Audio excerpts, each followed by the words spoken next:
안녕하세요. 오늘은 세종부터 할 차례죠. 봅시다. 자, 381페이지 세종대왕. 진도가 좀 느려서 오늘 좀 빨리 할게요. 자, 세종대왕의 업적으로 갑시다. 자, 일단 세종대왕에서는 자, 유교 정치를 강조하게 되죠. 자, 그래서 첫 번째 집현전 설치. 자, 집현전이라고 하는 학문 연구기관을 만들어서 여기에서 경연과 서연을 담당하게 했죠.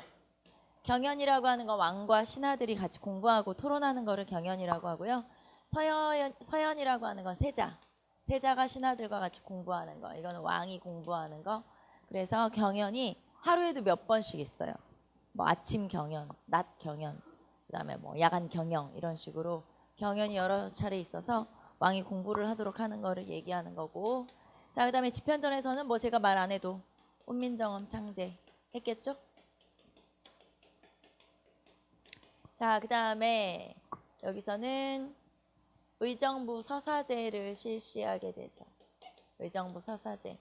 의정부 서사제라고 하는 거 우리가 지난번에 육조직계제 했었는데 그거와 좀 비슷하긴 하지만 약간 절차가 다르죠. 자, 왕과 의정부 그리고 육조. 왕이 의정부에게 명령을 내리면 의정부에서 육조에게 명령을 내리고 다시 육조에서 의정부에게 보고를 하면 의정부는 자기들이 결정할 만한 건 중요한 것들은 여기서 결정을 하고 왕한테 꼭 보고해야 되는 것들만 보고를 해요.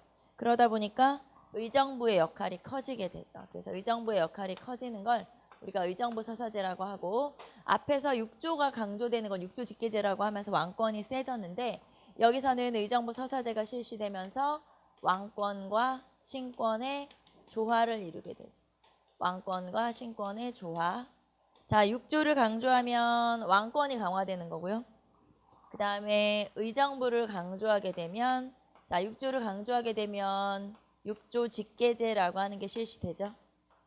그러면서 왕권이 강화되는 거고, 자, 의정부를 강조하게 되면 의정부 서사제가 실시돼서 왕권과 신권이 조화를 이루게 돼요. 그래서 육조가 강조되면 왕권 강화, 의정부가 강조되면 왕권과 신권의 조화.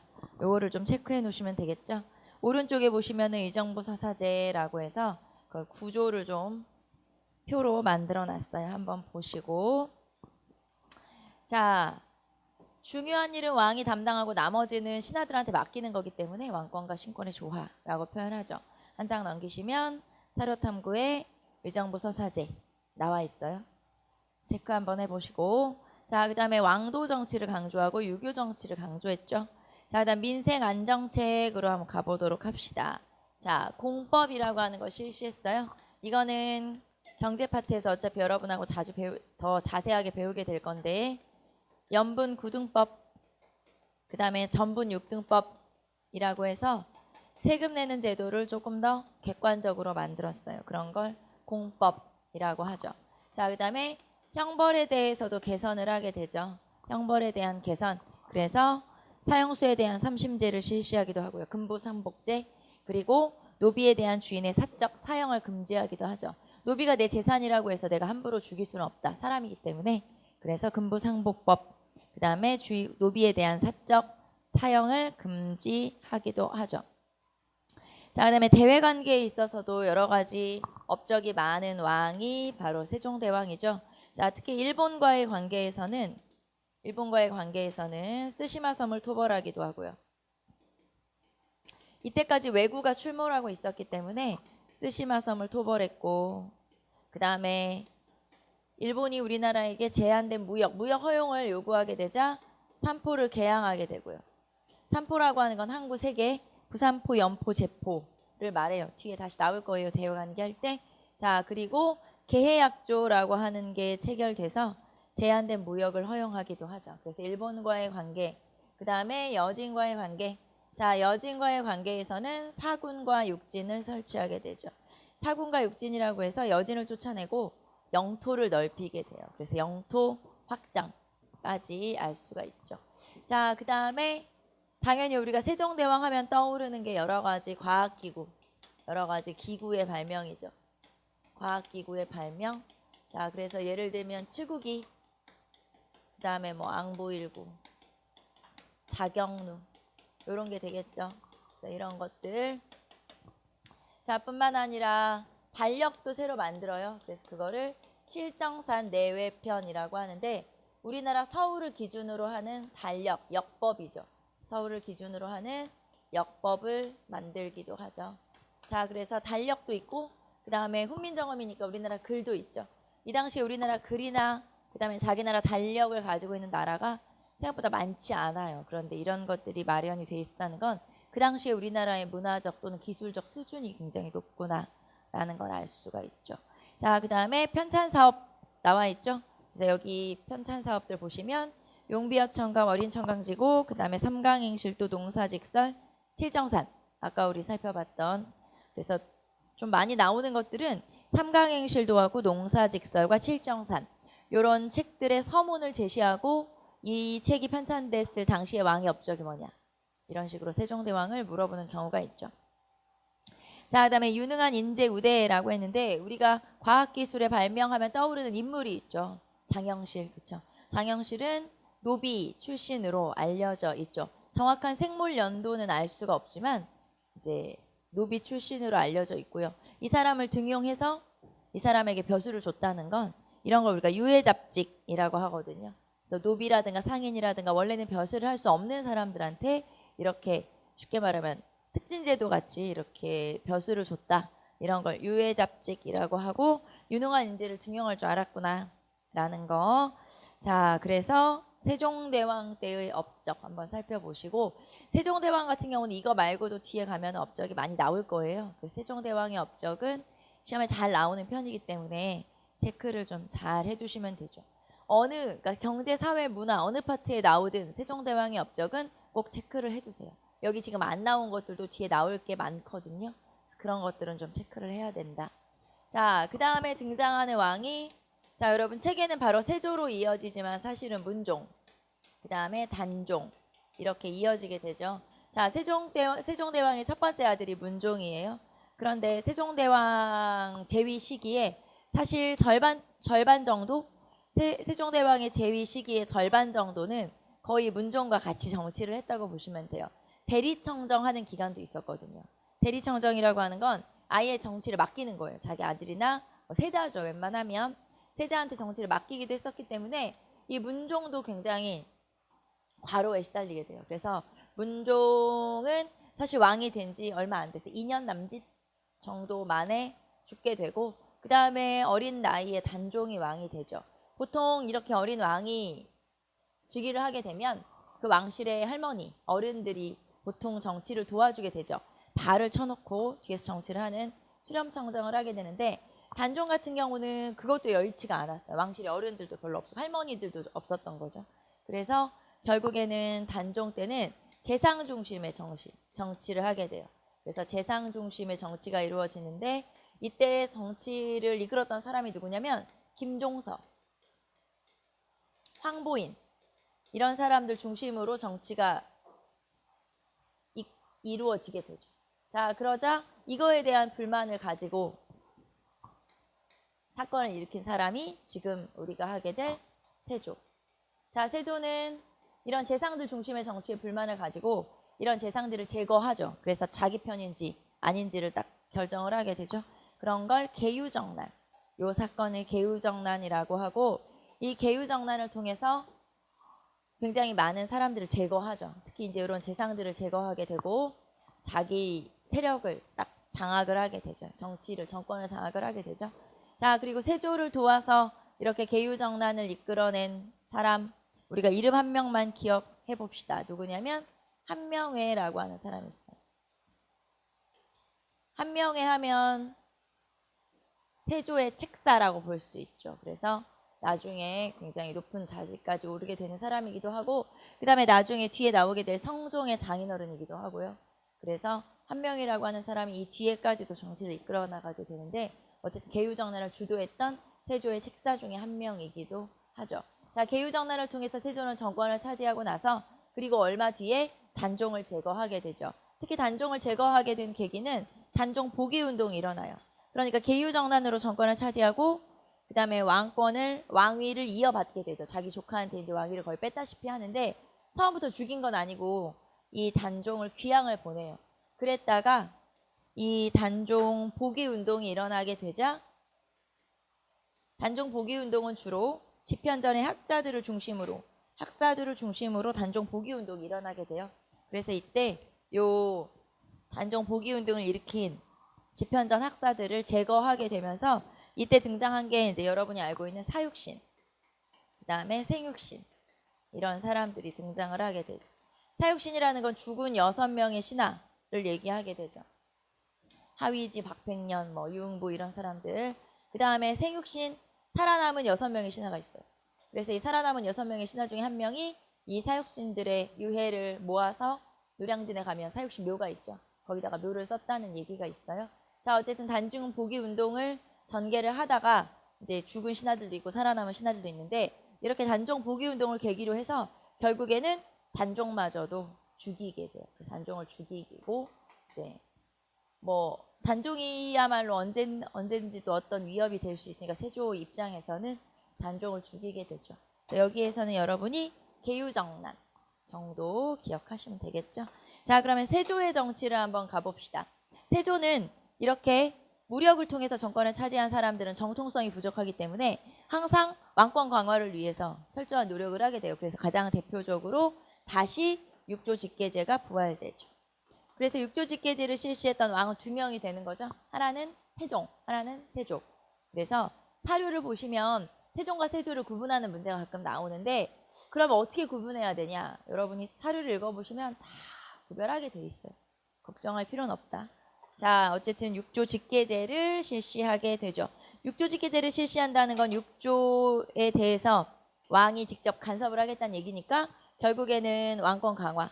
육조 직계제는 왕권 강화를 위해서 정통성이 부족한 왕들은 이렇게 왕권 강화를 위해서 노력을 하게 되죠. 그래서 육조 직계제, 왕권 강화. 자, 그 다음에 나머지 세조의 업적 볼까요? 자, 세조 같은 경우는 집현전을 폐지하고 그 다음에 경연을 폐지하게 돼요. 집현전과 경연을 폐지하게 되죠. 자, 집현전 학자들을 중심으로 단종 복위 운동이 일어났기도 했고 그 다음에 경연이라고 하는 건 왕과 신하들이 공부하는 건데 결국에는 공부를 유교로 하겠죠. 유교 경전이나 이런 걸 통해서.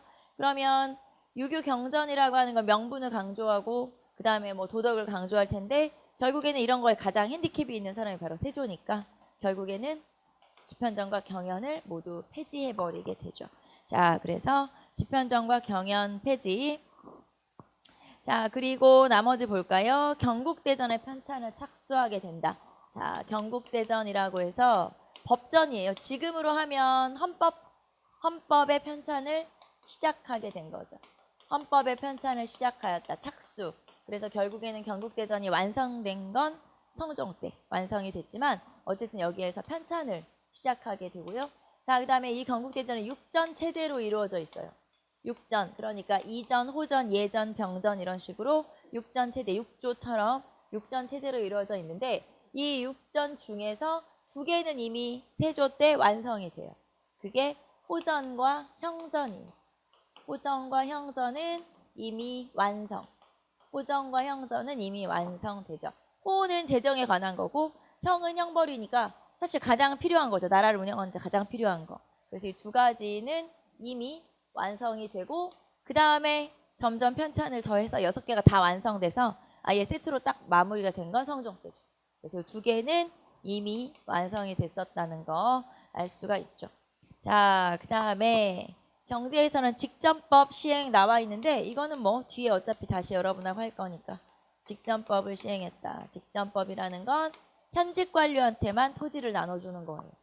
새로 신진 관료한테 나눠줄 토지가 부족해지자 현직 관료한테만 토지를 나누어주는 걸 직전법이라고 하고 자, 그 다음에 인지의와 규형, 상평창 제도 여러 가지가 있죠. 자, 그러면 어쨌든 이런 세조, 정통성이 좀 부족한 세조의 정책에 불만을 가진 사람들이 또 반란을 일으키게 돼요. 주로 함경도 지역에서 반란이 많이 일어나는데 이징옥의 난과 그 다음에 이시의 은한 이런 게 있죠. 이징옥의 난과 이시의 은한 둘 다 함경도 지역에서 반란이 일어나는데 특히 이시의 난 같은 경우는 이 이시의 난과 관련된 양반들, 그 지역의 양반들이 만든 유양소를 폐지하게 되는 계기가 마련되기도 하죠. 유양소 폐지의 계기가 되기도 하죠. 자, 유양소라고 하는 양반들의 자치조직 같은 게 있어요. 이거는 폐지와 복설을 반복하거든요. 그런데 이때 요 이시의 난을 계기로 해서 유양소가 폐지되기도 하죠. 자, 그래서 이런 것들도 있고, 그 다음에 세조는 아무래도 본인이 많은 사람들을 죽이고 왕이 되고 해서 그런지 불교에도 좀 관심이 되게 많았던 왕이기도 해요. 다른 왕들보다 조금 더. 자, 그래서 간경도감을 설치하고, 간경도감이라고 하는 건 불경을 한글로 번역하는 그런 역할을 하는, 불경을 간행하는 역할을 하는 관청이에요. 간경도감을 설치하고 불경을 한글로 번역해서 간행했으며, 이때 또 원각사를 건립하기도 하죠.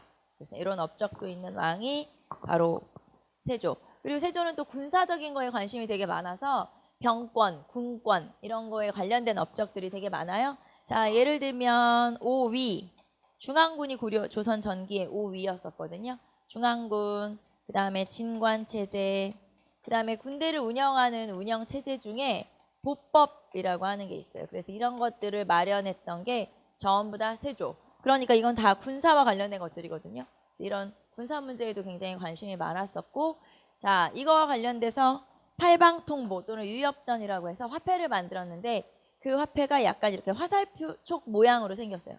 화살촉. 그래서 평소에는 화폐로 쓰고 만약에 유사시에 무슨 전쟁이 난다. 그럴 때는 이렇게 뾰족하게 갈아가지고 화살촉으로 쓰기도 하는데 이런 게 이제 유엽전 또는 팔방통보. 그래서 화폐이긴 하지만 또 전쟁과 관련이 있는, 그래서 이런 것들도 만들기도 하죠. 그래서 이 전투, 군사 이런 거에 굉장히 관심이 많았던 왕이 바로 세조.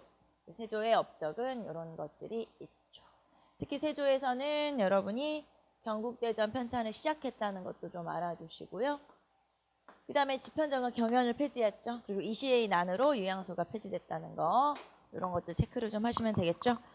자, 그 다음에 385페이지 원상제 실시, 북방개척 이런 것도 한번 읽어보시고, 자, 그 다음에 이제 성종으로 갑시다. 성종은 이름이 성종이잖아요. 명칭이. 이 성종의 성, 즉 뭔가를 완성했다는 뜻이겠죠. 자, 조선시대에 가장 중요한 법전이 바로 경국대전이죠. 그래서 헌법이 완성되었다. 자, 그래서 성종 때의 가장 중요한 업적은 경국대전 완성이에요. 자, 경국대전이 반포되면서 통치체제가 완비되죠. 말하자면 헌법이 딱 정비가 됐기 때문에 통치체제가 완비되었다. 드디어 완성되었다. 라고 볼 수가 있죠. 즉, 헌법이 마련돼서 이제 나라를 다스리는 기준이 생겼어. 그런 뜻이에요. 그래서 통치체제가 완비되었다라는 게 가장 성종의 큰 업적이고, 그 다음에 앞에서 집현전이 폐지됐었죠. 그래서 여기서 집현전을 대신할 학문 연구기관을 설치하게 되죠. 그런 걸 홍문관. 그리고 홍문관에서 당연히 경연을 담당하도록. 요 세종대왕, 이 성종은 세종대왕을 롤모델로 삼았다고 생각하시면 돼요. 그래서 요 세종대왕이 했던 여러 가지 업적들을 많이 따라서 했죠. 예를 들면 홍문관을 설치하고 경연을 좀 더 보완을 한다든가, 실제로 경연의 횟수를 따져보면 세종대왕 때 횟수보다 성종 때 횟수가 훨씬 많아요. 그러니까 세종대왕보다 본인이 더 열심히 공부했다는 얘기예요.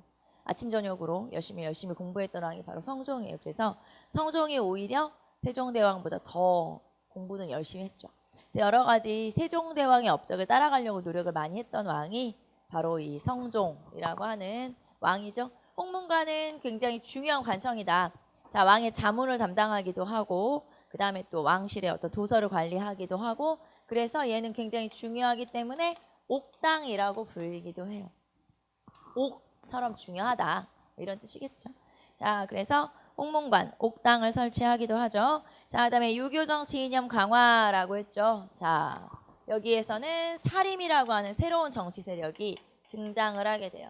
사림을 등용하기 시작했다. 사림이라고 해서 그 전에 우리가 앞에 있었던 정치 세력들 중에서 세조 때 세조의 계유정난을 도와줬던 사람들, 이 사람들부터를 우리가 훈구라고 하죠. 그래서 그 사람들을 좀 더 견제할 수 있는, 훈구는 지금 현재 고위 관리를 차지하고 있고 비리도 많아요. 문제가 많아. 그래서 그런 훈구들을 견제할 수 있는 새로운 정치 세력을 끌어들인 거예요. 그게 바로 사림이고, 이 사림 중에서 가장 먼저 등용됐던 사람들은 김종직이라고 하는 김종직과 그의 제자들. 특히 이 사람들은 주로 3사, 그러니까 언론기관에서 일을 하기 시작했죠. 3사, 언론기관을 중심으로 일을 하기 시작했다. 그게 바로 이제 사림 등용. 자, 그 다음에 토지제도에 있어서도 관수관급제라고 하는 운영 방식의 변화가 있었어요. 그래서 그 전에 직전법이었다가 관수관급제라고 해서 새롭게 세금을 걷는, 그러니까 월급을 주는 새로운 제도를 마련을 하게 되죠. 그게 바로 관수관급제라고 하는 제도. 자, 그 다음에 독서당 설치, 여진 정벌, 오가작통법 실시 쭉 나와 있죠. 특히 여기서 오가작통법 같은 경우는 오가작통법을 법제화한 거예요. 거기 보시면 한명회의 건의에 의해서 오가작통제가 법제화되었다라고 했는데, 왜 제도들 보면은 이 제도를 그냥 막 시행하진 않거든요. 보통 뭐 시범 실시를 하게 돼요. 그래서 그 전에 뭐 여러 번의 다른, 그러니까 이 앞에 왕들에 대해서 기록이 나와요. 오가작통법도 앞에 선 왕들에 대해서 기록이 나오긴 하는데, 이거를 법으로 만든 거 우리가 보통 법제화라고 하죠. 법제화된 거는 성종. 그래서 그 전부터 등장하기는 하지만 법으로 정한 거는 언제냐? 즉 성종 때가 법제화되었다라고 볼 수가 있고요. 그 다음에 편찬사업, 앞에서 우리가 세종대왕 때도 편찬사업 봤던 것처럼 이 성종 때도 여러 가지 편찬사업 등이 있어요. 가장 뭐 대표적인 거 경국대전, 제일 중요한 건 경국대전이라고 했으니까. 자, 그다음에 동국통감, 동국여지 승남, 국조 올해의 동문선 등등. 여기 나오는 책들은 사실 다 중요한 책들이에요. 한 번씩 다 언급되는 책들이니까 한번 봐두시면 되고요. 자, 그래서 우리가 조선 초기의 중요한 왕들, 조선 초기 중요한 왕들은 앞에서 우리가 태조부터 보긴 했지만, 태조는 뭐 정도전 살펴봤고, 그 다음에 태종, 세종, 세조, 성종, 이렇게 4명의 왕들 체크를 좀 하시면 되겠죠. 자, 그 다음에 넘기시면 통치체제의 정비라고 나와 있어요. 통치체제의 정비. 자, 통치체제의 정비에서 제일 먼저 본격적으로 통치체제 들어가기 전에 거기 보시면 성리학. 자, 조선이라고 하는 나라를 운영하는 이념 또는 조선의 건국 이념이 바로 성리학이죠. 성리학이라고 하는 건 인간의 본성과 우주의 원리를 다루는 새로운 학문. 그래서 원래는 송나라 때 생겼고, 송나라 때 바로 들어온 건 아니고 원나라를 거쳐서 우리나라에서는 고려 말에 들어오게 되죠. 안향이라고 하는 사람이 전하게 되고요, 우리나라에. 자, 그래서 성리학이라고 하는 이념을 가지고 조선이란 나라를 세우게 된 거예요. 자, 그래서 이 성리학이라고 하는 게 강조하는 게 뭐냐면 대의명분을 강조하죠. 성리학이라는 거에서 대의명분이라고 하는 걸 강조하는데, 대의명분이라고 하는 건 간단하게 말하면 서열을 잘 지키는 거고 분수를 지키는 거예요. 예를 들면, 자, 서열을 지키고 분수를 지킨다. 이게 무슨 말이냐면, 결국에는 양반은 양반으로서의 역할이 있고 상민은 상민으로서의 역할이 있기 때문에 상민이 양반이 되려고 하면 안 되는 거예요. 뛰어넘으려고 하면 안 되죠. 그 다음에 대외관계에 있어서도 우리가 섬겨야 할 대상은 명이죠. 세상의 중심은 명이고 그 명을 중심으로 돌아가는데 거기에 대해서 순응하는 그런 체제, 이런 것들을 우리가 성리학적 명분론이라고 그래요. 그래서 이 성리학적 명분론이라고 하는 요 내용이 외교라든가 정치라든가 그 다음에 경제라든가 사회라든가 그 다음에 문화라든가 이런 데 전부 다 영향을 끼치게 돼요. 성리학이라고 하는 게 조선의 근본 이념이라고 하는 게 이 성리학적 사상이 어느 분야든 다 영향을 주게 되거든요. 그래서 이거에 영향을 받은 내용들이 뭐냐. 자, 외교에 있어서는 친명 정책이에요. 제가 친명 정책이라고 썼는데 여러분 책에는 원나라가 있었을 때는 배원 친명이라고 하고, 그 다음에 나중에 후금이 등장을 하게 되면 배금, 친명 배금 정책이 되죠. 그래서 친명 정책. 자, 그러니까 이 나라, 이 대의명분이라는 게 서열을 잘 지키고 분수를 잘 지킨다고 했잖아요.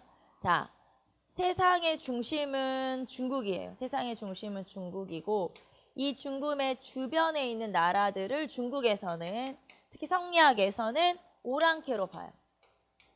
주변 나라들은 다 오랑캐인 거죠. 자, 그리고 이 사상에 의하면 우리나라도 오랑캐예요. 우리나라는 명나라보다 동쪽에 있으니까 동이족이라고 불러요. 그래서 동이족. 자, 그러면 나머지 지금 제가 쓰는 거는 뭐냐면 전부 다 오랑캐라는 뜻이에요. 제가 지금 뭐라고 썼는데 여기에서 북적, 서용, 남만, 동이 이렇게 썼잖아요.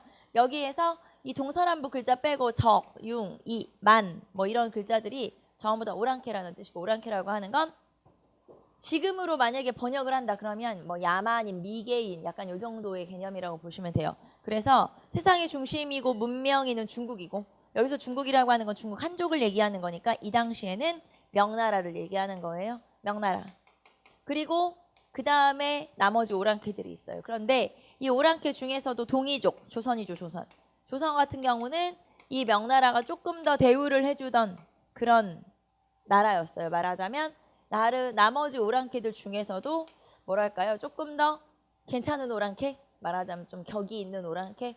그래서 명나라가 세상의 중심이고 우리가 섬겨야 될 대상이 명나라면 이 명나라에 대해서 그 다음에 서열이 조선이고 동이족 그 다음에 나머지 오랑캐들이에요. 그럼 나머지 오랑캐는 이 당시에는 여진족이 되겠죠. 아직 나라를 세우기 전이니까. 그래서 자, 친명정책 우리는 명나라하고만 친해야 되고 서열상 서열 1등 명, 2등 조선 그 다음에 나머지 오랑캐들 이렇게 되는 거죠. 그래서 조선이라고 하는 나라는 반드시 명나라만 바라봐야 되고 섬겨야 되고 명나라하고만 잘 지내면 된다. 이게 바로 친명정책이라고 하는 거예요. 그리고 이것도 결국에는 뭐에 영향을 받은 거냐? 성리학의 영향을 받았다 이 말이죠. 자, 그 다음에 두 번째 경제에 있어서는 지주전호제를 옹호하죠. 자, 아까 제가 뭐라고 했냐면 성리학이라고 하는 건 대의명분이라고 하는 건 자기의 분수를 잘 지키는 거다. 결국에는 지주, 땅을 가진 사람은 자기의 역할이 있고 그 다음에 그거를 빌려서 농사 짓는 사람은 자기의 역할이 있어요. 이 전호가 지주를 뛰어넘으려고 하면 안 된다. 그러므로 분수를 잘 지켜라. 즉 지주 전호제를 옹호하는 입장이죠. 지켜나가려고 하는 입장. 그 다음에 사회적인 분야에서는 신분제도를 잘 지키는 거죠. 자, 그래서 양반 중심, 양반이 중심이고 그 다음에 상민 뭐 이렇게 쭉 내려가겠죠. 자, 말하자면 이 신분 역시 뛰어넘으려고 하면 안 되는 거예요. 자기 신분을 지켜야 된다 이 말이죠. 그 다음에 문화적인 측면에서는 성리학만 강조하는 거고 그 다음에 성리학 이외의 사상을 배척하는.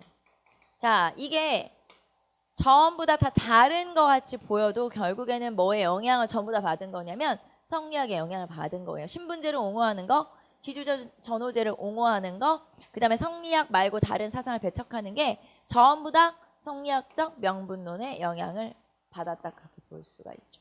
그래서 결국에는 성리학의 영향이구나. 이런 게 강화되면 성리학이 그만큼 강화된 거예요. 조선 사회에서. 그래서 전부 다 성리학의 영향을 받은 거구나. 389페이지에 나오는 내용이 그거예요. 자, 외교에서, 사상에서, 사회에서, 경제에서 전부 다 이런 것들을 옹호하는 게 성리학의 영향을 받은 거구나. 결국에는. 그래서 성리학적 영향이구나 라는 걸 알 수가 있죠. 자, 그 다음에 한 장 넘겨서 자, 그 다음에 뭐 언론과 학술의 중시, 그 다음에 중앙정치 조직 나와 있죠. 자, 언론과 학술의 중시에서는 경연, 우리 아까 경연 얘기했고, 자, 왕이 공부하는 거 경연, 세자가 공부하는 거 서연. 자, 그리고 집현전에서 이걸 담당했었고요. 집현전이 폐지된 이후에는 어디서 담당했죠? 홍문관에서 담당을 했었고. 자, 그 다음에 권당, 상소, 윤대, 구원 뭐 여러 가지 이런 것들도 전부 다 성리학과 관련된 것들이다 라는 얘기예요. 한번 읽어보시고. 자, 그 다음에 중앙정치 조직 가봅시다. 자, 중앙정치 조직에서는 일단 조선이라고 하는 나라는 문반과 무반으로 이루어져 있죠. 여기 보시면 동반직과 서반직. 문관이 동반직이고 서반이 무반이죠. 서반직이 무반인데 이거는 여러분 품계석 알아요? 근정전 떠올리시면 돼요. 경복궁의 가장 큰 정각, 뭐 예를 들면 즉위식 같은 행사를 하는 곳이 근정전이라고 하는 그 건물인데 긍정전 앞에 보시면 이렇게 품계석이라고 해서 이게 자기 품계가 써 있어요. 이렇게 돌, 비석 같은 거에. 그러면 거기 쓰면 돼요. 이제 무슨 행사 같은 거 할 때. 그런데 양쪽으로 품계석이 있거든요. 그거는 문반과 무반을 동쪽, 서쪽 이렇게 세우기 때문에 거기 보시면 그래서 문관은 동쪽에 있으니까 동반이라고 하고 무반은 서쪽에 있으니까 서반이라고 하겠죠. 그래서 동반, 서반 이렇게 이루어져 있고요. 자, 그 다음에 관계구분 갑시다. 관계구분은 여러분 391페이지 그 표랑 같이 보시면 되겠네요. 자, 조선의 이제 이런 관계, 말하자면 품계. 자, 1품부터 9품까지 존재하죠. 1품부터 9품까지 존재하게 되고요. 자, 1품은 다시 정종, 정일품, 종일품 이렇게 나눠지고 9품도 역시 정일품, 종일품 이렇게 나눠지죠. 그래서 총 품계 하나에 정종 2개씩 이렇게 존재를 하게 되니까 품계로 따지면 18품계가 되겠죠. 품계로 따지면 18품계가 형성이 되어 있는 거고, 자, 그런데 1품부터 6품까지는 이렇게 정종만 있는 게 아니고요. 정종에다가 상하, 정종에다가 상하까지 6품도 상하까지 이렇게 존재를 하게 돼요. 말하자면 정일품상, 정일품하, 종일품상, 종일품하 이런 식으로 숫자 하나에 4개의 등급으로 나눠지죠. 여러분 391페이지 보시면 당상관이라고 써있고 정일품 써있죠. 이거예요. 정일품상은 대광보국 승록대부, 그 다음에 하는 보국 승록대부. 그러니까 정일품 상하로 이렇게 다시 구분이 되는 거죠. 그 다음에 종일품도 마찬가지예요. 상은 숭록대부, 하는 숭정대부 이렇게 쭉 등급이 또다시 나눠지는 거죠. 그러니까 1부터 6까지는 총 하나의 숫자당 4개의 등급씩 있는 거죠. 4개씩. 그 다음에 7, 8, 9 얘네들은 정종만 존재하는 거예요. 이렇게 상하가 있는 게 아니라 이렇게 나눠서 여기는 정종 이렇게만 존재하는 거죠. 자, 그러면 6개는 하나의 숫자에 4개씩 있고요. 그 다음에 하나, 둘, 셋, 3개는 2개씩만 있죠. 그러니까 6개겠죠. 그래서 24등급에다가 6개를 더하면 결국에는 총 등급은 몇 등급이냐? 30등급이 되는 거예요. 총 등급은 30등급. 그래서 품계는 18품계. 정종, 정종 이렇게 나눠지니까. 그런데 등급은 30등급이죠. 이런 걸 등급이라고도 하고 30계서라고 얘기하게 돼요. 30등급. 그래서 18품계, 30계서 이렇게 표현을 하기도 하죠. 18품계, 30계서라고 표현을 해요. 그래서 총 등급은 품계는 18품계, 등급은 실제로는 30등급 이렇게 나눠진다. 자, 그러면 30등급이면 너무 등급이 많으니까 이걸 또 분류를 좀 하겠죠. 자, 그래서 분류를 어떻게 하냐. 자, 3품에서 정삼품 상까지. 자, 3품에서 정삼품 상까지를 우리가 뭐라고 하냐. 당상관이라고 그래요. 3품에서 정삼품 상까지. 그럼 거기 여러분 어디까지냐면 자, 정삼품 3까지죠. 자, 문관 같은 경우는 통정대부, 서반 같은 경우는 절충장군까지. 그래서 여기까지를 우리가 당상관이라고 하고요. 자, 그럼 그 아래는 뭐라고 할까요? 당하관이라고 하겠죠. 그렇죠? 당하관. 자, 그 아래는 뭐라 그래? 당하관이라고 하지.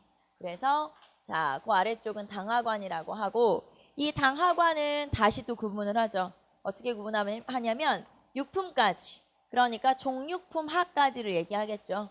6품까지를 여기서부터 당하관은 다시 여기서부터 여기까지를 참상관이라고 하고 요 아래로 내려가면 참하관이라고 그래요.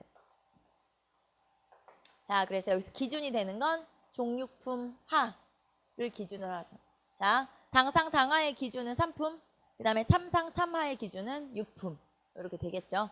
자, 그럼 당상 당하는 뭐냐? 말 그대로 당상에 올라갈 수 있고 당하에 있어야 된다. 간단하게 보면은 자, 왕과 같이 이렇게 모여 앉아서 뭔가에 대해서 논의할 수 있을 정도의 계급이다. 쉽게 말하면 이제 장관쯤 되겠죠. 지금으로 하면 국무위원쯤. 자, 그 정도가 당상. 그 다음에 그 아래는 당하. 이렇게 나눠질 거고. 자, 그 다음에 참상, 참하에서는 이 참이라고 하는 건 한 달에 4번 정도 열리는 아침 조회를 얘기하는 거예요. 그러니까 아침 조회에 참여할 수 있을 정도의 계급이면 참상. 그 다음에 그것도 안 되면 참하. 이렇게 나눠지죠. 여러분은 기준만 알아두시면 되겠죠. 정산품상. 그 다음에 종유품하, 육품. 그래서 7품부터는 참 하관이 되겠죠. 7품 이하는. 자, 그래서 기준만 좀 여러분이 알아두시면 된다. 기준. 자, 그래서 390페이지 보시면 당상관. 자, 그 다음에 당하관 나와 있죠. 당하관. 그 다음에 참상, 참하 이렇게 나와 있고요. 자, 이 중에서 참상관 한번 찾아보시면 참상관. 참상관은 자, 목민관에 임명될 수 있다. 즉 수령에 임명될 수 있다. 자, 내가 지방장관으로 임명될 수 있을 정도가 되려면 일단 어느 정도는 돼야 돼요? 참상관. 그러니까 6품 이상은 돼야 내가 지방관으로 나갈 수가 있죠. 그래서 6품 정도는 돼야 한다라는 걸 알 수가 있죠. 자, 그래서 참상, 참하, 당상, 당하 기준. 그 다음에 이 중에서 수령으로 나갈 수 있을 정도의 계급은 참상관 정도는 돼야 한다라는 거 알 수가 있고요. 자, 그 다음에 한 장 넘기시면 행정제도, 인사제도 나와 있죠. 행정제도, 인사제도 봅시다. 자, 행정제도에서 조선이라고 하는 나라에서 행정을 효율적으로 운영하기 위해서 이런 여러 가지 제도들을 실시하는데 첫 번째 겸임제라고 하는 걸 실시하죠. 자, 조선에서는 이 겸임제를 많이 실시하는데 거기 보시면 모든 관서의 책임자는 당상관. 자, 그럼 당상관이면 몇 품 이상이란 얘기예요? 정산품 상 이상이란 얘기죠. 그래서 당상관 이상이고 기타 관청의 책임도 제조의 이름으로 겸직을 하게 되어 있다. 그래서 대부분 겸직을 하고 있죠. 그러니까 조선이라고 하는 나라의 전체 공무원 수가 생각보다 많지 않다는 얘기예요. 왜냐하면 웬만하면 다 겸직을 하고 있기 때문에 그래서 전체 공무원 수가 많지 않다. 그러니까 여러분 생각해 보시면 공무원 수가 많지 않은데 과거 시험은 3년에 한 번씩 꼬박꼬박 보고 그 다음에 그 사람들 중에서도 계속 등용이 될 거 아니에요. 그러면은 정체될 수밖에 없고 그러니까 붕당정치 같은 게 생길 수밖에 없는 구조인 거예요. 벼슬이 그렇게 많지 않기 때문에. 자, 그래서 어쨌든 겸임제를 실시하고 있다는 거. 그 다음에 임기제. 임기제라고 하는 건 말 그대로 임기를 채워야 승진할 수 있다. 임기를 채워야 승진할 수 있는 거고요. 하지만 당상관에 대해서는 해당되지 않아요. 임기제는 당상관에 해당되지 않죠. 그러니까 당상관 같은 경우는 왕이 오늘 임명했다가 내일 다른 걸로 임명하면 다른 걸로 가면 되는 거예요. 그래서 당상관 같은 경우는 해당되지 않는 게 임기제. 자, 그 다음에 상피제. 자, 상피제는 체크를 한번 해둡시다. 요거는 그래도 잘 물어보는 제도니까 상피제라고 하는 건 첫째, 같은 부서에서 친척들끼리 근무하지 않는 거. 왜냐하면 비리를 저지르거나 또 문제가 생길 수 있기 때문에 봐줄 수도 있고 서로. 자, 그래서 같은 친척들, 우리 친척끼리 같은 부서에 근무하지 않는 거. 둘째, 자, 우리 친척이 시험에 응시하면 내가 시험관으로 나가지 않는 거, 근무하지 않는 거. 그 다음 셋째, 나와 관련된 지방에 지방관으로 파견되지 않는 거. 그래서 우리 친척집이 있는, 예를 들면 뭐 처가가 있거나 외가가 있거나 우리 큰집이 있거나 하면 그런 지역에는 관리로 파견되지 않는 거. 자, 이런 걸 상피제라고 그래요. 그래서 행정을 공정하게 운영하기 위해서 이런 제도가 실시가 되죠. 자, 그다음에 원상제 아까 잠깐 나왔었죠. 세조 때, 자, 왕이 어리거나 그다음에 왕이 이제 좀 미약하거나 이러면은 이제 대신 그 신하들이 정치를 도와주는 역할을 하는 거예요. 이런 걸 원상제라고 하고요. 그다음에 분경금지, 청탁을 막기 위해서, 자, 청탁은 이조나 병조에서 청탁 이 어떤 승진이라든가 이런 걸 관여하게 되는데, 자, 그래서 이조나 병조의 당상관을 사적으로 만나지 못하게 하는 거. 그러니까 어떻게 보면 이게 조선시대가 우리 지금 현재보다 굉장히 객관적인 면들도 있어요. 이런 승진이라든가 뭐 이런 거에 대해서는. 자, 그다음에 인사제도에서는 순자법. 자, 순자법이라고 하는 게 아까 우리 임기를 채워야 된다 그랬죠. 그래서 거기 보시면 임기를 마치면 승진을 시켜주는 거. 임기가 정해져 있다라고 하는 거. 그 다음에 행수제. 자, 행수제라고 해서 내가 공무원 등급이 있어요. 예를 들면 내가 뭐 종칠품이다. 이런 식으로 등급이 정해져 있으면 나라에서 나한테 벼슬을 줄 때 나의 이 등급 품계와 거의 일치하게 벼슬을 줘야 되는데 행정상 그러지 못할 경우가 있죠. 예를 들면 내가 정 7품인데 나보다 더 낮은 등급의 벼슬을 준다거나 뭐 종 7품이나 정 8품의 벼슬을 준다거나 아니면 좀 더 높은 벼슬을 나한테 줄 수도 있어요. 자, 이럴 경우에는 이 품계와 관직의 어떤 일치를 위해서 이거를 표시를 해주는 거예요. 그래서 여러분 이거는 예를 보시는 게 가장 좋은 방법이죠. 이해가 좀 될 텐데 오른쪽에 보시면은 행수법.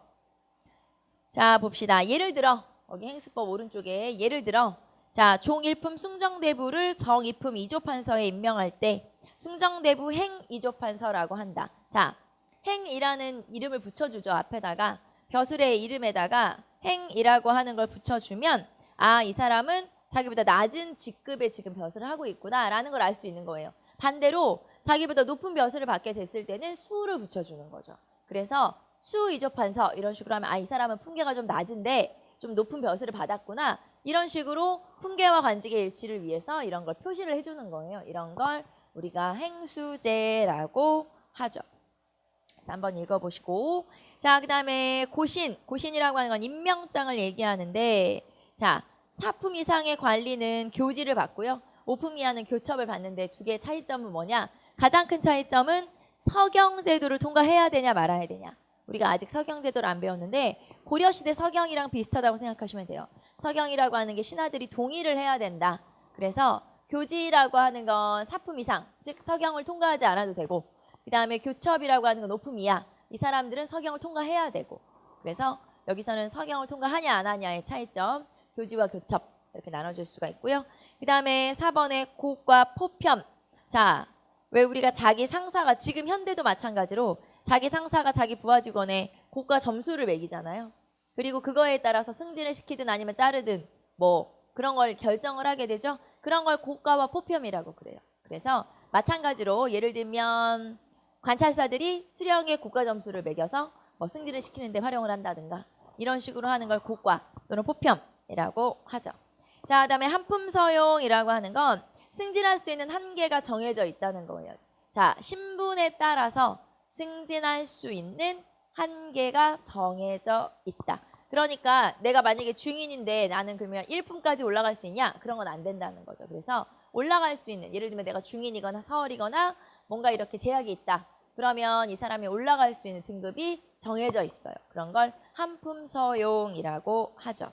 자, 그리고 청요직이라고 하는 거 말 그대로 요직, 굉장히 핵심 관직들을 얘기하죠. 3사라든가 2조전랑이라든가 그렇게 핵심 관직들을 우리가 청요직이라고 하고 자, 청요직에 진출하고자 하겠죠, 사람들이. 그래서 나중에는 서울이나 중인들도 청요직 진출을 요구하는 상수로 올리기도 하는데 이런 걸 우리가 청요직이라고 그래요. 자, 그래서 여러 가지 중앙정치에 관한 제도들 한번 살펴봤고 자, 그 다음에 중앙정치기구의 정비 한번 넘어가 봅시다. 중앙정치기구의 정비는 여러분 393페이지 표를 보셔도 되고 한 장 넘기시면 설명으로 나와 있으니까 설명으로 읽어보셔도 되고요. 자, 우리는 의정부부터 한번 봅시다. 자, 왕 밑에 여러 가지 기구들, 중앙기구들로 이루어져 있는데 자, 이 중에서 제일 먼저 의정부부터 봅시다. 자, 의정부는 고려로 하면은 중서문화성이라고 보시면 되겠고 또는 뭐 도병마사라고 봐도 되고요. 자, 그래서 합의기구라고 볼 수가 있고요.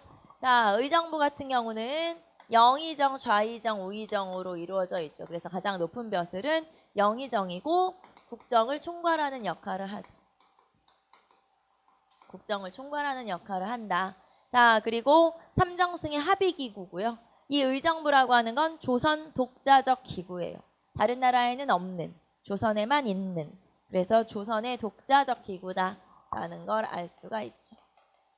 조선에만 있는 독자적 기구다라는 걸 알 수 있고 자, 그 다음에 의정부 밑에 6조가 있죠. 의정부 밑에 6조. 그냥 밑에다 쓸게요. 6조. 자, 6조에서 가장 높은 사람들은 우리가 판서, 이조판서, 병조판서라고 하는 것처럼 판서라고 하고 자, 행정실무를 담당하죠. 행정실무를 담당하는 실제적인 업무를 담당하고요. 자, 그다음에 6조 같은 경우는 이호, 예병, 형공으로 이루어져 있죠. 이후 예병형 공조. 그래서 이렇게 6조로 이루어져 있는 게 바로 행정 실무를 담당하는 이렇게 6개로 이루어져 있는 게 6조고요. 자, 그 다음에 승정원 봅시다. 자, 태종 때 설치된 게 승정원이에요. 승정원은 도승지가 가장 높은 벼슬이고 승정원에서는 왕명 출납을 담당하죠. 왕의 명령을 전달한다라는 뜻이니까 결국에는 왕의 비서기관이다라고 볼 수가 있죠. 그게 바로 승정원이라고 하는 거고요. 자, 이게 고려로 따지면 고려에서는 중추원의 승선에 해당하는 그런 벼슬이었죠. 자, 그 다음에 의금부라고 하는 게 있어요. 자, 의금부라고 하는 건 국왕 직속 사법기관이죠. 의금부라고 하는 건 국왕 직속 사법기관. 자, 즉 영모나 반역이나 아니면 사대부에서의 어떤 중요한 범죄 또는 종친에서의 범죄 이런 아주 중요한 문제들을 왕이 직접 재판하는 경우가 있어요. 그래서 국왕 직속 사법기관이고 이거는 국왕 직속이기 때문에 내가 만약에 재판을 하고 싶다. 그러면 누구의 동의를 받거나 할 필요가 없이 그냥 왕이 열면 되는 거예요. 왜 드라마 같은 거 보면 국문이라고 해서 왕이 직접 왜 이렇게 막 고문하고 이런 데 나아가는 경우가 있잖아요. 그게 이제 의금부라고 보시면 돼요. 그래서 의금부 국왕 직속 사법기관에 해당하죠. 자, 그리고 여기에서 이 승정원과 의금부 같은 경우는 왕권을 강화하는 왕권 강화 기구라고 볼 수가 있죠. 왕권을 강화할 수 있는 왕권 강화 기구라고 할 수가 있어요. 자, 그 다음에 3, 4로 갑시다. 3, 4에서는 사헌부, 그 다음에 사간원, 그 다음에 홍문관, 사헌부, 사간원, 홍문관 이렇게 3개의 부서로 이루어져 있죠.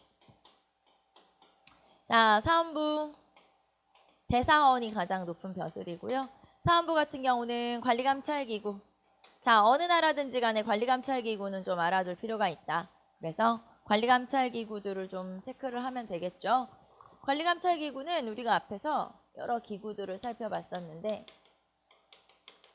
나온 김에 한번 볼까요? 일단 통일신라시대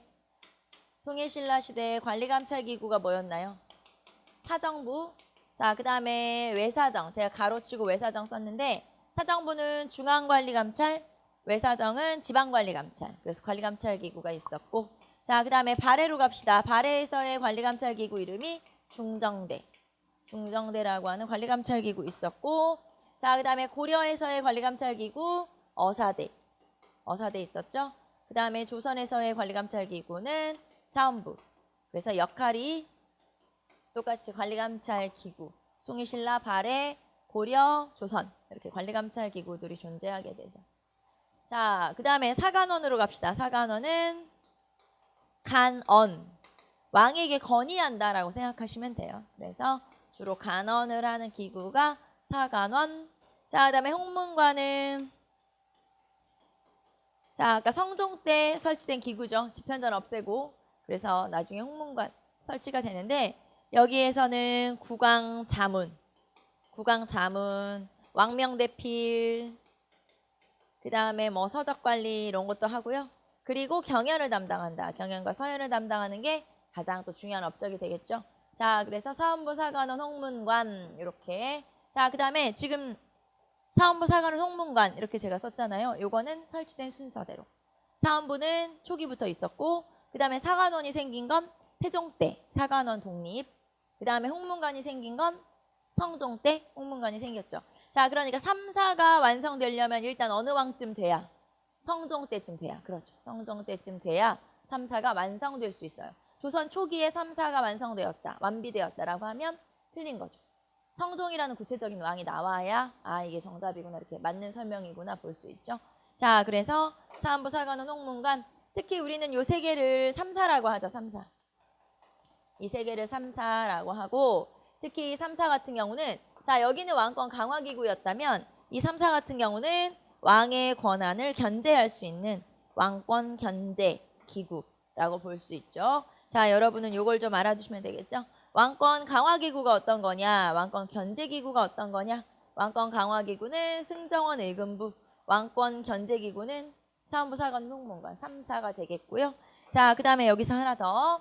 요 사헌부와 사관원 요 두 개, 사헌부, 사관원 요 두 개를 양사라고도 하고 대간이라고도 해요.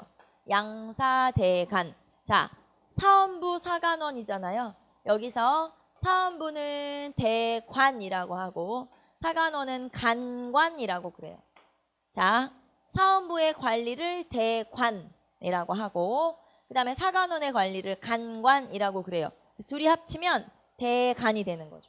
그래서 요 대간 그리고 사로 끝나는 게 두 개잖아요. 그러니까 양사. 자, 얘네들은 따로 역할이 있죠. 그래서 세 가지 역할을 하는데 그게 하나는 서경제도, 간쟁, 그 다음에 봉밥. 자, 이건 우리가 고려시대에 비슷하죠. 고려시대 배운 적 있어요. 자, 서경이라고 하는 건 오품 이하의 관원의 임명시, 오품 이하의 관리의 임명시 동의권을 행사한다. 자, 여기에서 오품 이하의 관리를 임명할 때 동의권을 행사한다라고 했고 우리 앞에서 교지, 교첩 나왔었죠. 교지라고 하는 건 사품 이상이니까 그 사람들 같은 경우는 서경을 거치지 않아도 되고 그 다음에 교첩을 받는 오품 이하들은 서경을 거쳐야 되고 자, 앞에서 교지, 교첩과 관련해서 서경제도 잠깐 나왔었죠. 그 서경제도가 요 서경제도. 그리고 이 서경제도를 담당하는 사람들이 양사. 양사는 사헌부, 사관원. 이렇게 연결이 될 수 있겠죠. 자, 그 다음에 간쟁이라고 하는 건 간원. 왕에게 건의하는 거. 봉박이라고 하는 건 왕명 거부권. 그래서 이렇게 알아두시면 되고요. 자, 그래서 왕권 강화기구, 그 다음에 왕권 견제기구 이렇게 정리 한번 하시고 그 다음에 이 중에서는 양사, 대간 그리고 서경이라고 하는 게 오품 이하다라는 거 알아두시면 되겠죠. 즉 대간의 구성원, 서경제도의 차이점, 고려와의 차이점 알아두시면 되겠고 그 다음에 3, 4 왕권 견제기구라는 거 체크하시면 되겠죠. 자, 그래서 우리가 중요 기구들을 한번 살펴봤고요. 자, 여러분 책에 394에서 의정부, 그 다음에 6조 나와 있고요. 6조의 역할 정도는 여러분 알고 있어야 되겠죠. 그리고 이거는 고려와 비슷해요. 이미 우리가 고려에서 한 거니까. 자, 그 다음에 6조 동그라미 2번 먼저 보고 넘어갑시다. 394페이지 동그라미 2번. 자, 6조 아래는 속사나 속아문이 소속되어 있어 업무를 나누어 맡았다. 말하자면 큰 관청이 있으면 거기 밑에 하부 관청들이 여러 개 존재한다. 지금으로 하면 국방부 밑에 병무청 있는 거랑 똑같은 거예요. 그래서 큰 관청 밑에 하부 관청들이 존재하는데 여기 나오는 하부 관청들을 우리가 다 외울 수는 없어요, 당연히. 그리고 시험에 이 관청이 예조에 속하냐 병조에 속하냐 그렇게 물어보지 않아요. 그래서 이걸 다 외워야 되는 건 아닌데 하지만 관청 중에서 특히 우리가 금방 앞에서 나왔던 또는 표에 나왔던 이런 기구들 말고 역할을 물어보는 관청들이 있어요. 예를 들면 393페이지 우리가 좀 전에 앞에서 표 나와 있었잖아요. 여기 나오지 않는, 여기 표에 언급되지 않는 하지만 시험에서 역할을 물어볼 수 있는 그런 관청들이 있다. 그래서 그 몇 개만 체크만 하고 넘어갈게요. 자, 예조를 한번 찾아보세요. 예조. 자, 예조에서 몇 개만 체크 한번 해볼게요. 홍문관 앞에서 나왔고 자, 예문관 한번 체크해보세요. 예문관도 앞에 나오긴 했는데 예문관 한번 체크해보시고 그 다음에 승문원 자 그리고 교서관까지 체크 한번 해봅시다. 예문관은 왕의 교서를 작성해요. 교서라는 건 왕의 뭐랄까요? 명령? 뭐 왕의 명령서 같은 거죠. 왕의 교서를 작성하는 게 예문관. 자, 그 다음에 승문원 외교문서를 작성하죠. 그러니까 외국에 보낼 문서는 여기서 작성하는 거죠. 승문원에서. 그래서 외교문서 또는 어디에는 사대문서 이렇게 나오는데 상관없어요. 외교문서란 뜻이죠. 자, 그 다음에 교서관. 자, 교서관이라는 건 경서의 인쇄. 쉽게 말하면 왕실 출판사 같은 거라고 보시면 돼요. 그래서 경서의 인쇄는 여기서 담당하는 거죠. 자, 그래서 이름이 비슷비슷하기 때문에 역할을 좀 체크하시면 돼요. 이름이 비슷비슷하기 때문에 역할을 좀 체크하시면 되겠죠. 자, 그래서 예문관, 승문원, 그 다음에 교서관 이렇게. 그 다음에 오른쪽에 보시면 삼법사, 사관 나와 있죠. 또 핵심 관청들 이렇게 묶어서 얘기하기도 하죠. 자, 사관이라고 해서 성균관, 예문관, 교서관, 승문원 이런 것들을 사관이라고 표현을 하기도 하고. 자, 그 다음에 나머지 한번 쭉 읽어보시면 이 중에서는 395페이지 형조. 이거는 그냥 특이해서. 자, 형조에는 전의감이라고 해서 노비를 관리하는 관청이 조선시대는 따로 있었어요. 이것도 좀 특이하다. 노비를 관리하는 관청이 따로 있구나. 장례원이라고 그래요. 노비를 담당하는 관청. 그게 장례원이라고 하는 관청이 따로 있었죠. 그래서 노비 담당 관청이 따로 있다는 게 좀 그전 시대와는 좀 다른 특이한 점이다 라는 걸 알 수가 있죠. 나머지 한번 읽어보시고요. 자, 그 다음에 395페이지에 사관원 사원부 홍문관 해서 3사 나와 있고, 자, 그 다음에 역할 한번 체크해 보시면 되겠고요. 밑에 사료도 한번 나와 있고요. 한 장 넘겨보시면 대간. 자, 사원부와 사관원으로 구성되었으며 서경, 간쟁, 봉박의 기능을 하죠. 서경, 간쟁, 봉박의 기능을 하죠. 특히 서경 같은 경우는 오품 이하. 자, 오품 이하의 관리에 대해서만 서경을 담당한다는 거 알아두시면 되겠고. 자, 그 다음에 승정원 의금부. 자, 왕권 강화기관이죠. 그 다음에 한성부. 한성부는 서울의 행정을 담당하는 역할이고요. 그 다음 포도청은 일반 평민들의 범죄를 담당하죠. 자, 그리고 밑으로 내려가시면 고려와 조선의 중앙관제가 비교가 돼 있어요. 고려와 조선의 중앙관제 비교 한번 봅시다. 자, 나머지는 뭐 한번 읽어보시고, 왕명출납, 관리감찰, 그리고 3사, 대간, 서경제도 뭐 다 중요하네. 고려와 조선은 비교가 잘 되기 때문에 지금 제가 왕명출납부터 체크 한번 해봤죠. 왕명출납부터. 자, 고려와 조선 비교 한번 해보세요. 조선은 왕명출납 승정원, 고려는 중추원. 여기 중추원이라고 써있지만 조금 자세하게 쓰면 중추원의 승선이라고 써야 되겠죠. 중추원의 승선. 자, 그 다음에 관리감찰은 어사대 사원부, 그 다음에 언론, 기관 읽어보시고 3사. 자, 3사 고려에서는 단순 회계기관이었어요. 그런데 조선에서는 언론기관으로서 핵심 기능을 담당하죠. 자, 그 다음에 대간이라고 해서 대간은 이름은 똑같지만 구성원이 다르죠. 고려 같은 경우는 중서문화상의 낭사와 어사대였지만 조선으로 넘어오면 사원부 사관원. 그래서 구성원이 다르다라는 거. 그 다음에 고려는 모든 관리들을 임명할 때 서경을 거쳐야 되지만 조선은 오품 이하의 관리를 임명할 때만 서경을 거치게 되죠. 그래서 이 고려와 조선의 중앙관제는 여러분이 비교를 좀 해놓으시면 되겠죠.